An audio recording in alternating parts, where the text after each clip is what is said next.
नमस्कार दोस्तों। आपने गबन के 17वें अध्याय तक जाना कि रतन जो जालपा की नई सहेली है, उसे जालपा के कंगन बहुत पसंद आते हैं और वह रमा से कहती है कि बाबूजी मेरे लिए भी ऐसे कंगन बनवा दीजिए।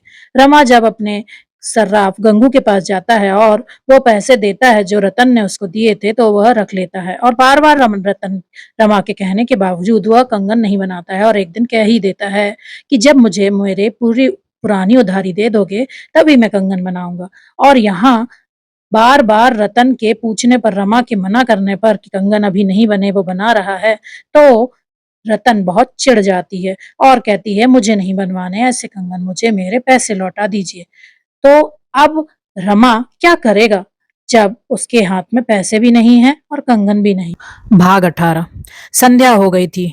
म्यूनिसिपैलिटी के अहाते में सन्नाटा छा गया था। कर्मचारी एक एक करके जा रहे थे। मेहतर कमरों में झाड़ू लगा रहा था। चपरासियों ने भी जूते पहनना शुरू कर दिया था। खोचे वाले दिन भर की बिक्री के पैसे गिन रहे थे, पर रमानाथ अपनी कुर्सी पर बैठा रजिस्टर लिख रहा था। आज वह प्रातःकाल आया था, पर आज भी कोई बड़ा शिकार न फंसा। वही 10 रुपए मिलकर रह गए। अब अपनी आबरू बचाने का उसके पास और क्या उपाय था। रमा ने रतन को झांसा देने की ठान ली। वह खूब जानता था कि रतन की यह धीरता केवल इसलिए है कि शायद उसके रुपए मैंने खर्च कर दिए। अगर उसे मालूम हो जाए कि उसके रुपए तत्काल मिल सकते हैं तो वह शांत हो जाएगी। रमा उसे रुपए से भरी हुई थैली दिखाकर उसका संदेह मिटा देना चाहता था। वह खजांची साहब के चले जाने की राह देख रहा था। उसने आज जानबूझकर देर की थी। आज की आमदनी के 800 रुपए उसके पास थे। इससे वह अपने घर ले जाना चाहता था। खजांची ठीक 4 बजे उठा। उसे क्या गरज थी कि रमा से आज की आमदनी मांगता। रुपए गिनने से ही छुट्टी मिली। दिन भर वही लिखते लिखते और रुपए गिनते गिनते बेचारे की कमर दुख रही थी। रमा को जब मालूम हो गया कि खजांची साहब दूर निकल गए होंगे तो उसने रजिस्टर बंद कर दिया और चपरासी से बोला, थैली उठाओ, चलकर जमा कराएं। चपरासी ने कहा, खजांची बाबू तो चले गए। रमा ने आंखें गाड़ कर कहा, खजांची बाबू चले गए? तुमने मुझसे कहा क्यों नहीं? अभी इतनी दूर गए होंगे। चपरासी, सड़क के नुक्कड़ तक पहुंचे होंगे। रमानाथ, यह आमदनी कैसे जमा होगी? चपरासी, हुक्म हो तो बुला लाऊं?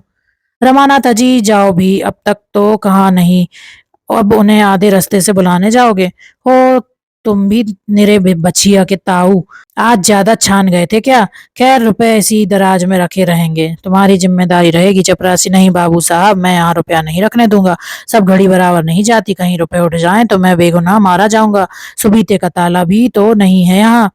रमाना, तो फिर ये रुपए कहाँ रखूं? चपरासी, हुजूर साथ लेते जाएं। रमा तो यह चाहता ही था। एक इक्का मंगवाया, उस पर रुपयों की थैली रखी और घर चला। सोचता जाता था कि अगर रतन भपकी में आई तो क्या पूछना, कह दूंगा 2 ही 4 दिन की कसर है। रुपए सामने देकर उसे तसल्ली हो जाएगी। जालपा ने थैली देखकर पूछा, क्या कंगन न मिला? रमानाथ अभी तैयार नहीं था, मैंने समझा रुपए लेता चलूं, जिसमें उन्हें तस्कीन हो जाए। जालपा, क्या कहा सर्राफ ने? रमानाथ, क्या कहा? आजकल करता है, अभी रतन देवी आई नहीं। जालपा, आती ही होगी, उसे चैन कहाँ। जब चिराग चले तब तक रतन ना आई तो रमा ने समझा अब ना आएगी। रुपए अलमारी में रख दिए और घूमने चल दिया। अभी उससे गए 10 मिनट भी ना हुए होंगे कि रतन आ पहुंची और आते ही आते बोली, कंगन तो आ गए होंगे? जालपा, हाँ आ गए हैं, पहन लो। बेचारी कई दफा सर्राफ के पास गए, अब आगा देता ही नहीं, हीले हवाले करता है। रतन, कैसा सर्राफ है कि इतने दिन से हीले हवाले कर रहा है? मैं जानती हूँ कि रुपए झमेले में पड़ जाएंगे तो देती ही क्यों? ना रुपए मिलते हैं ना कंगन मिलता है। रतन ने यह बात कुछ ऐसे अविश्वास के भाव से कही कि जालपा जल उठी। गर्व से बोली, आपके रुपए रखे हुए हैं, जब चाहिए ले जाइए। अपने बस की बात तो है ही है नहीं, आखिर जब सर्राफ देगा तभी तो लाएंगे। रतन, कुछ वादा करता है, कब तक देगा? जालपा, उसके वादों का क्या ठीक, सैकड़ों वादे तो कर चुका है। रतन, तो इसके मानी यह है कि अब वह चीज न बनाएगा? जालपा, जो चाहे समझ लो। रतन, तो मेरे रुपए ही दे दो, बाज आई ऐसे कंगन से। जालपा झमक कर उठी, अलमारी से थैली निकाली और रतन के सामने पटक कर बोली, ये आपके रुपए रखे हैं, ले जाइए। वास्तव में रतन की अधीरता का कारण वही था जो रमा ने समझा था। उसे भ्रम हो रहा था कि इन लोगों ने मेरे रुपए खर्च कर डाले, इसीलिए वो बार बार कंगन का तकाजा करती थी। रुपए देखकर उसका भ्रम शांत हो गया। कुछ लज्जित होकर बोली, अगर 2 4 दिन में देने का वादा करता हो तो रुपए रहने दो। जालपा, मुझे तो आशा नहीं है कि वह इतनी जल्द दे दे। जब चीज तैयार हो जाएगी तो रुपए मांग लिए जाएंगे। रतन, क्या जाने उस वक्त मेरे पास रुपए रहे या न रहे, रुपए आते तो दिखाई देते हैं, जाते नहीं दिखाई देते, ना जाने किस तरह उड़ जाते हैं। अपने ही पास रख लो तो क्या बुरा। जालपा तो यहाँ भी तो ये वही हाल है, फिर पराई रकम घर में रखना जोखिम की बात भी तो है। कोई गोलमाल हो जाए, व्यर्थ का दंड देना पड़े। मेरे ब्याह के चौथे ही दिन मेरे सारे गहने चोरी चले गए। हम लोग जागते ही रहे, पर ना जाने कब आंख लग गई और चोरों ने अपना काम कर लिया। 10,000 की चपत पड़ गई। कहीं वही दुर्घटना फिर हो जाए तो कहीं के ना रहें। अच्छी बात है, मैं रुपए लिए जाती हूँ, मगर देखना निश्चिंत न हो जाना। बाबूजी से कह देना सर्राफ का पिंड न छोड़ें। रतन चली गई। जालपा खुश थी कि सिर से बोझ टला। बहुधा हमारे जीवन पर उन्हीं के हाथों कठोरतम आघात होता है जो हमारे सच्चे हितैषी होते हैं। रमा कोई 9 बजे घूमकर लौटा। जालपा रसोई बना रही थी, उसे देखते ही बोली, रतन आई थी, मैंने उसके सब रुपए दे दिए। रमा के पैरों के नीचे से मिट्टी खिसक गई। आंखें फैल कर माथे पर जा पहुंची। घबरा कर बोला, क्या कहा? रतन को रुपए दे दिए? तुमसे किसने कहा था कि उसे रुपए दे देना? जालपा, उसी के रुपए तो तुमने लाकर रखे थे, तुम खुद उसका इंतजार करते रहे। तुम्हारे जाते ही वह आई और कंगन मांगने लगी, मैंने झल्ला कर उसके रुपए फेंक दिए। रमा ने सावधान होकर कहा, रुपए उसने रुपए मांगे तो ना थे? जालपा, मांगे क्यों नहीं? हाँ, जब मैंने दे दिए तो अलबत्ता कहने लगी, इसे क्यों लौटाती हो, अपने पास ही पड़ा रहने दो। मैंने कह दिया, ऐसे शक्की मिजाज वालों का रुपया मैं नहीं रखती। रमानाथ, ईश्वर के लिए तुम मुझसे बिना पूछे ऐसे काम मत किया करो। जालपा, तो अभी क्या हुआ, उसके पास जाकर रुपए मांग लाओ। मगर अभी से रुपए रख घर में रख लाकर अपने ही जी का जंजाल मोल लोगे। रमा इतना निस्तेज हो गया कि जालपा पर बिगड़ने की भी शक्ति उसमें ना रही। रुआंसा होकर नीचे चला गया और स्थिति पर विचार करने लगा। जालपा पर बिगड़ना अन्याय था। जब रमा ने साफ कह दिया कि ये रुपए रतन के हैं और इसका संकेत तक न किया कि मुझसे पूछे बगैर रतन को रुपए मत देना, तो जालपा का कोई अपराध नहीं। उसने सोचा, इस समय झल्लाने बिगड़ने से समस्या हल न होगी। शांत चित्त होकर विचार करने की आवश्यकता थी। रतन से रुपए वापस लेना अनिवार्य था। जिस समय वह यहाँ आई है, अगर मैं खुद मौजूद होता तो कितनी खूबसूरती से सारी मुश्किल आसान हो जाती। मुझको क्या शामत सवार थी कि घूमने निकला। एक दिन ना घूमने जाता तो कौन मरा जाता था। कोई गुप्त शक्ति मेरा अनिष्ट करने पर उतारू हो गई है। 10 मिनट की अनुपस्थिति ने सारा खेल बिगाड़ दिया। वह कह रही थी कि रुपए रख लीजिए। जालपा ने जरा समझ से काम लिया होता तो यह नौबत काहे को आती। लेकिन फिर मैं बीती हुई बातें सोचने लगा। समस्या है, रतन से रुपए वापस कैसे लिए जाएं। क्यों ना चलकर कहूँ, रुपए लौटाने से आप नाराज हो गई हैं। असल में मैं आपके लिए रुपए न लाया था, सर्राफ से इसलिए मांग लाया था जिससे वह चीज बनाकर दे दे। संभव है वह खुद ही लज्जित होकर क्षमा मांगे और रुपए दे दे। बस इस वक्त वहां जाना चाहिए। यह निश्चय करके उसने घड़ी पर नजर डाली। 8:30 बजे थे। अंधकार छाया हुआ था। ऐसे समय रतन घर से बाहर नहीं जा सकती। रमा ने साइकिल उठाई, रतन से मिलने चला। रतन के बंगले पर आज बड़ी बहार थी। यहाँ नित्य ही कोई न कोई उत्सव, दावत, पार्टी होती रहती थी। रतन का एकांत नीरस जीवन इन विषयों की ओर उसी भांति लपकता था जैसे प्यासा पानी की ओर लपकता है। इस वक्त वहां बच्चों का जमघट था। एक आम के वृक्ष में झूला पड़ा था। बिजली की बत्तियां जल रही थी। बच्चे झूला झूल रहे थे और रतन खड़ी झुला रही थी। हुआ मचा हुआ था। वकील साहब इस मौसम में भी ऊनी ओवरकोट पहने बरामदे में बैठे सिगार पी रहे थे। रमा की इच्छा हुई कि झूले के पास जाकर रतन से बातें करे, पर वकील साहब को खड़े देखकर वह संकोच के मारे उधर न जा सका।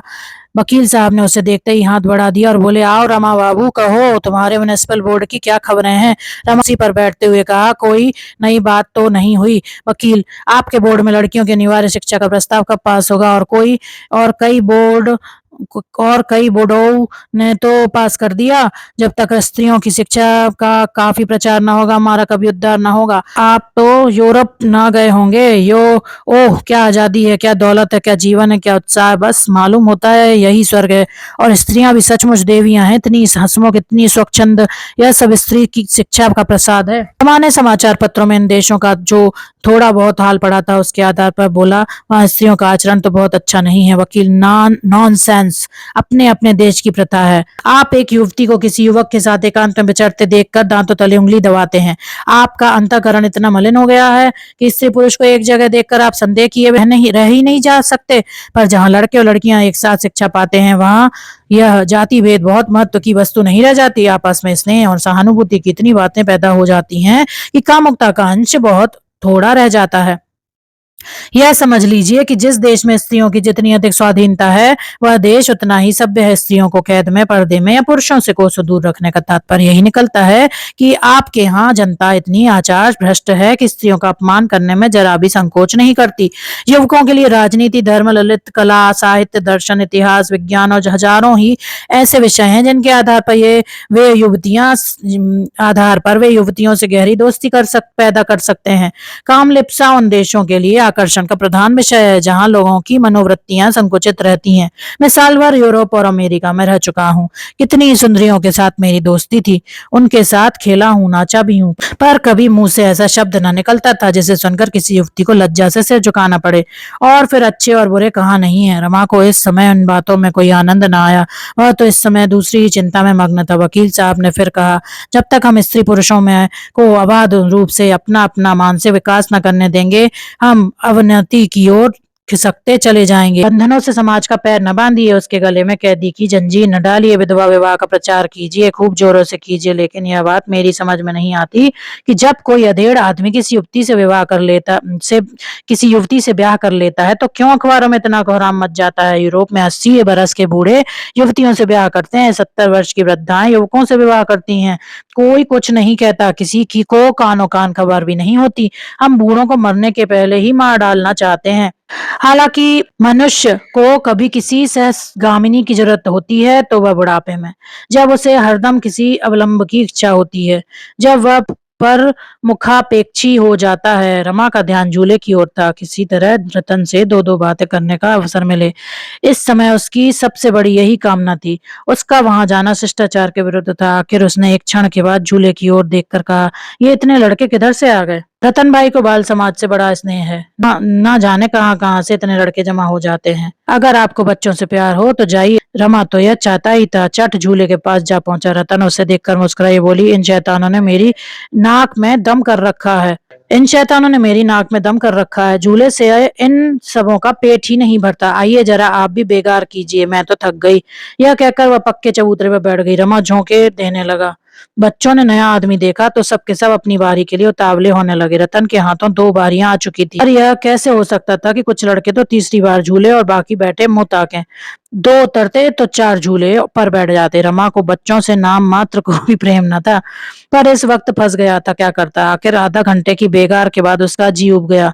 घड़ी में 9:30 बज रहे थे। मतलब की बात कैसे छेड़े। रतन तो झूले में इतनी मग्न थी मानो उसे रुपयों की सुधि नहीं है। सहसा रतन ने झूले के पास जाकर कहा, बाबूजी मैं बैठती हूँ, मुझे झुलाइए, मगर नीचे से नहीं, झूले पर खड़े होकर पैंग मारिए। रमा बचपन ही से झूले पर बैठते डरता था। एक बार मित्रों ने जबरदस्ती झूले पर बैठा दिया तो उसे चक्कर आने लगा, पर इस अनुरोध ने उसे झूले पर आने के लिए मजबूर कर दिया। अपनी अयोग्यता कैसे प्रकट करे। रतन 2 बच्चों को लेकर बैठ गई और यह गीत गाने लगी। कदम की डरिया झूला पड़ गयो री, राधा रानी झूलन आई। रमा झूले पर खड़ा होकर पैंग मारने लगा, लेकिन उसके पांव कांप रहे थे और दिल बैठा जाता था। जब झूला ऊपर से फिरता था तो उसे ऐसा जान पड़ता था मानो कोई तरल वस्तु उसके बक्ष में चुपती चली जा रही है। और रतन लड़कियों के साथ गा रही थी, कदम की डरिया झूला पड़ गयो री, राधा रानी झूलन आई। एक क्षण के बाद रतन ने कहा, जरा और बढ़ाइए साहब, आपने से तो झूला बढ़ता ही नहीं। रमा ने लज्जित होकर और जोर लगाया, पर झूला न बढ़ा। रमा के सिर में चक्कर आने लगा। रतन आपको पैंग मारना नहीं आता, कभी झूला नहीं झूले। रमा ने झिझकते हुए कहा, हाँ इधर तो वर्षों से नहीं बैठा है। रतन, तो आप इन बच्चों को संभाल कर बैठिए, मैं आपको झुलाऊंगी। अगर उस डाल से ना छू ले तो कहिएगा। रमा के प्राण सूख गए। बोला, आज तो बहुत देर हो गई है, फिर कभी आऊंगा। रतन, अब जी अभी क्या देर हो गई है, 10 भी नहीं बजे। घबराइए नहीं, अभी बहुत रात पड़ी है। खूब झूल कर जाइएगा, कल जालपा को लाइएगा, हम दोनों झूलेंगे। रमा झूले पर से उतर आया तो उसका चेहरा सहमा हुआ था। मालूम होता था अब गिरा। वह लड़खड़ाता हुआ साइकिल की ओर चला और उस पर बैठकर तुरंत घर भागा। कुछ दूर तक उसे कुछ होश न रहा। पांव आप पैडल घुमाते जाते थे। आधी दूर जाने के बाद उसे होश आया। उसने साइकिल घुमा दी। कुछ दूर चला, फिर उतर कर सोचने लगा, आज संकोच में पड़कर कैसी बाजी हाथ से कोई। वहां से चुपचाप अपना समूह लिए लौट आया। क्यों उसके मुंह से आवाज नहीं निकली। रतन कुछ हुआ तो थी नहीं उसे खा जाती। सहसा उसे याद आया, थैली में 800 रुपए थे। जालपा ने झुंझलाकर थैली की थैली उसके हवाले कर दी। शायद उसने भी गिना नहीं। नहीं, जरूर कहती। कहीं ऐसा ना हो थैली किसी को दे दे या और रुपयों में मिला दे तो गजब ही हो जाए, कहीं का ना रहूं, क्यों ना इसी वक्त चलकर बेशी रुपए मांग लाऊं। लेकिन देर बहुत हो गई है, सवेरे फिर आना पड़ेगा। मगर यह 200 रुपए मिल भी गए तो 100 रुपयों की कमी रहेगी, उसका क्या प्रबंध होगा? ईश्वर ही बेड़ा पार लगाए तो लग सकता है, सवेरे कुछ प्रबंध ना हुआ तो क्या होगा? यह सोचकर वह कांप उठा। जीवन में ऐसे अवसर भी आते हैं जब निराशा में भी हमें आशा होती है। रमा ने सोचा, एक बार फिर गंगू के पास चलूं, शायद दुकान पर मिल जाए, उसके हाथ पांव जोड़ूं, संभव है कुछ दया आ जाए। वह सर्रा पे जा पहुंचा, मगर गंगू की दुकान बंद थी। वह लौटा ही था कि चरणदास आता हुआ दिखाई दिया। रमा को देखते ही बोला, बाबूजी आपने तो इधर का रास्ता ही छोड़ दिया, कहिए रुपए कब तक मिलेंगे? रमा ने विनम्र भाव से कहा, अब बहुत जल्द मिलेंगे भाई, देर नहीं है, देखो गंगू के रुपए चुकाए हैं, अब भी तुम्हारी बारी है। चरणदास, बस सब किस्सा मालूम है, गंगू ने होशियारी से अपने रुपए न ले लिए होते तो आप हमारी तरह टापा करते। साल भर हो रहा है, रुपए सैकड़े का सूद भी रखिए तो 84 रुपए होते हैं, कल आकर हिसाब कर जाइए सब। हाँ नहीं तो आधा तिहाई कुछ दे दीजिए। लेते लेते रहने से मालिक को ढाढ़स रहता है, कान में तेल डालकर बैठे रहने से तो उसे शंका होने लगती है कि इनकी इनकी नीयत खराब है। तो कल कब आइएगा? रमानाथ भाई, कल मैं रुपए लेकर तो ना आ सकूंगा, या यूं जब कहो तो तब चला आऊं। क्यों इस वक्त अपने सेठ जी से 400-500 रुपयों का बंदोबस्त न करा दोगे? तुम्हारी मुट्ठी भी गर्म कर दूंगा। चरणदास, कहाँ की बात लिए फिरते हो बाबूजी, सेठ जी एक कौड़ी तो देंगे नहीं, उन्होंने यही बहुत सलूक किया कि नालिश नहीं कर दी। आपके पीछे मुझे बातें सुननी पड़ती हैं, क्या बड़े मुंशी जी से कहना पड़ेगा? रमा ने झल्ला कर कहा, तुम्हारा देनदार मैं हूँ, बड़े मुंशी जी नहीं है। मैं मर नहीं गया हूँ, घर छोड़कर भागा नहीं जाता हूँ, इतने अधीर क्यों हुए जाते हो? दरअंदाज, साल भर हुआ एक कौड़ी नहीं मिली, अधीर ना हो तो क्या क्या हो?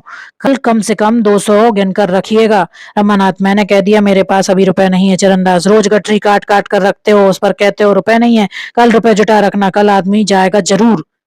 रमा ने उसका कोई जवाब न दिया, आगे बढ़ा। उधर आया था कि वो कुछ काम निकलेगा, उल्टे तकाजा सहना पड़ा। कहीं दुष्ट सचमुच बाबूजी के पास तकाजा न भेज दे, आगे आग ही हो जाएंगे। जालपा भी समझेगी कैसा लवाड़िया आदमी है। इस समय रमा की आंखों से आंसू तो न निकलते थे, पर उसका एक एक रोआ रो रहा था। जालपा से अपनी असली हालत छिपाकर उसने कितनी बारी भूल की। वह समझदार औरत है, अगर उसे मालूम हो जाता कि मेरे घर में भूंजी भांग भी नहीं है तो वह मुझे कभी उधार गहने ना लेने देती। उसने तो कभी अपने मुंह से कुछ नहीं कहा, मैं ही अपनी शान जमाने के लिए मरा जा रहा था। इतना बड़ा बोझ सिर पर लेकर भी मैंने क्यों किफायत से काम नहीं लिया? मुझे एक एक पैसा दांतों से पकड़ना चाहिए था। साल भर में मेरी आमदनी सब मिलाकर 1,000 से कम ना हुई होगी। अगर किफायत से चलता तो इन दोनों महाजनों के आधे आधे रुपए जरूर अदा हो जाते, मगर यहाँ तो सिर पर शामत सवार थी।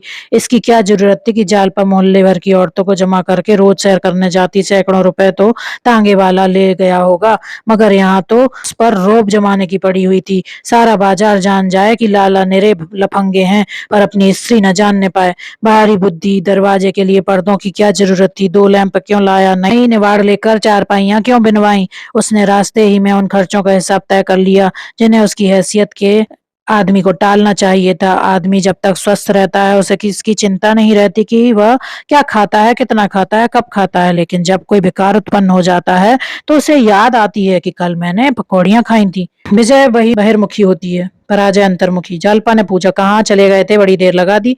रमानाथ, तुम्हारे कारण रतन के बंगले पर जाना पड़ा, तुमने 100 रुपए उठाकर दे दिए, उसमें 200 रुपए मेरे भी थे। जालपा, तो मुझे क्या मालूम था, तुमने कहा भी तो ना था। पर उनके पास से रुपए कहीं जा नहीं सकते, वह आप ही भेज देंगी।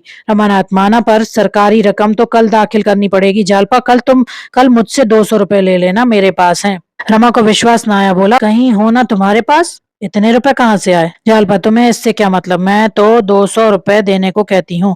रमा का चेहरा खिल उठा, कुछ कुछ आशा बंधी। 200 रुपए यह दे दे, 200 रुपए रतन से ले लूं, 100 रुपए मेरे पास हैं ही तो कुल 300 की कमी रह जाएगी। मगर यही 300 रुपए कहाँ से आएंगे? ऐसा कोई नजर न आता था जिससे इतने रुपए मिलने की आशा की जा सके। हाँ, अगर रतन सब रुपए दे दे तो बिगड़ी बात बन जाए। आशा का यही एक आधार रह गया था। जब वह खाना खाकर लेटा तो जालपा ने कहा, आज किस सोच में पड़े हो रमानाथ? सोच किस बात का? क्या मैं उदास हूँ? जालपा, हाँ, किसी चिंता में पड़े हुए हो, मगर मुझसे बताते नहीं। रमानाथ, ऐसी कोई बात होती तो तुमसे छिपाता? जालपा, वाह, तुम अपने दिल की बात मुझसे क्यों कहोगे? ऋषियों की आज्ञा नहीं है। रमानाथ, मैं उन ऋषियों के भक्तों में नहीं हूँ। जालपावा तुम तब मालूम होता जब जब मैं तुम्हारे हृदय में बैठ बैठ कर देखती। रमानाथ, वहां तुम अपनी ही प्रतिमा देखती। रात को जालपा ने एक भयंकर स्वप्न देखा। वह चिल्ला पड़ी। रमा ने चौंक कर पूछा, क्या है जालपा, क्या स्वप्न देख रही हो? जालपा ने इधर उधर घबराई हुई आंखों से देखकर कहा, बड़े संकट में जान पड़ी थी, ना जाने कैसा सपना देख रही थी। रमानाथ, क्या देखा? जालपा, क्या बताऊं, कुछ कहा नहीं जाता। देखती थी कि तुम्हें कई सिपाही पकड़े लिए जा रहे हैं। कितना भयंकर रूप था उनका। रमा का खून सूख गया।